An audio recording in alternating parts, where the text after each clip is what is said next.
তো hello friends, how are you and welcome back to another new interesting video. আমি এখন এক জায়গায় যাবে নিয়ে বেরিয়েছি, আমি সাদিক আর সাদিকের মাম্মি। তো জলদি জলদি রেডি হয়ে নেই, সকাল গাড়ি ধুয়ে আনছি। কিন্তু একটা কথা কি, যে গাড়ি ধোয়ার পরে যদি পোষা না হয়, ভালো চকচকা হয় না। হানি সিং যে কইছে গাড়ি হইছে মেন সুইফট আর ইনোভা, তো হাসাই কথাটা।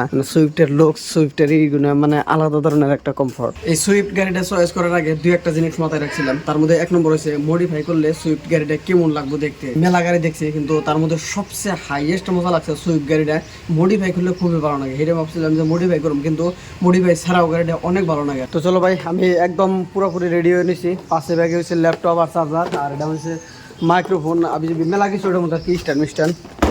আর আমি কোনো আব্বা যাবো, ওই যে বউ রয়েছে কলগাছি যায় নাম বাবা। হ্যাঁ, তুমি তো দাদার নগে বাবা। হ্যাঁ,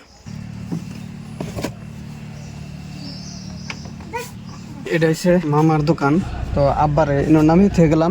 মামার নগে আব্বা যাইবো হাউলি। কদিন ধরে ছুটি কিনে দাও না, তুমি ছুটি কিনলে হেদিলে ছুটি আর আমি কিনলে আমার ছুটি কিনলে এক মাস লাগে আইতে। তো সাদিকের নিকে আজকে ছড়ি কিনে নেবো, কিন্তু ভিউটা দেখুন কি মজার ভিউ আছে। তো ভাই আমি জাস্ট দেওঘরিয়া বাজার পার হইলাম। বাজার পার হইয়া 50 মিটার বা 100 মিটার জায়গা আইছি, আর এনে এর দেখি যে একটা অ্যাক্সিডেন্ট হয়েছে। তো এখন এনে খালিও হারতেছি না গাড়িটা নিয়ে, মানে জাম লাগি গেছে না, পুলিশ টুলিশ হয়ে পড়ছে, সম্ভবত বড় অ্যাক্সিডেন্ট হয়েছে নাকি। তো বাবুটা ডাক দিলাম, দেখি কি কয়। কি হয়েছে কেন, কি নিয়ে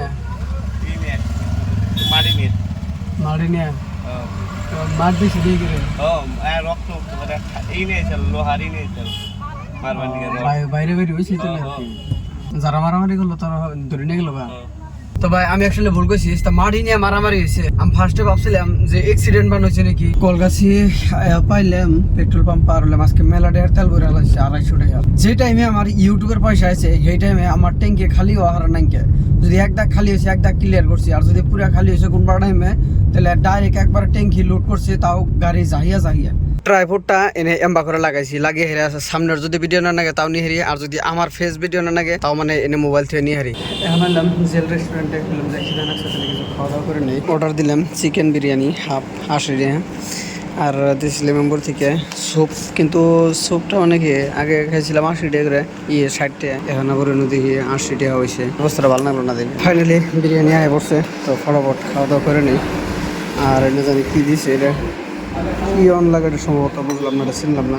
বাড়ি হেরা পাইলাম, কিন্তু যেন বাড়ি পাইলাম মাথা নষ্ট হয়ে গেল। কলকাতা থেকে একটা জালি আনার কথা, কোনো কাম নাই দেখা বললাম। বাড়ি পাওয়ার নগে নগে মনে হইলো যে আমার না একটা জালি আনার কথা। ভাই যারা ফাঁকে থেকে দেখ পানেছ তাকেও কই, আমগো গ্রামটা দেহ কোন টাইমে আয়ো। কলগাছি বরপাড়া ডিস্ট্রিক্ট। আমি একটা কথা ভাবি, এই রাস্তার দুই সাইডে যদি এক সাইজের গাছ লাগাইতো, নেক্সট 10 বছরের মধ্যে 100% টুরিস্ট প্লেস অনেক বই ওয়ালার সামনে যদি এরকম করে রাস্তার চারের মধ্যে যদি গাছ লাগিয়ে হারে, এরকম করে গাছ লাগাবার পারলে বহুত গুণা ফায়দা আছে। মানুষের বেমার আজার কমবো, পলিউশন কমবো। ব্যক্তিগত ভাবে আমার মনে যেটা কয়, আমার তো ধারণা এটা কয় যে 100% এই আসামটা একটা খুবই ভালো একটা টুরিস্ট প্লেসে পরিবর্তন হয়ে যাবে এইভাবে যদি গাছ লাগানো হয়।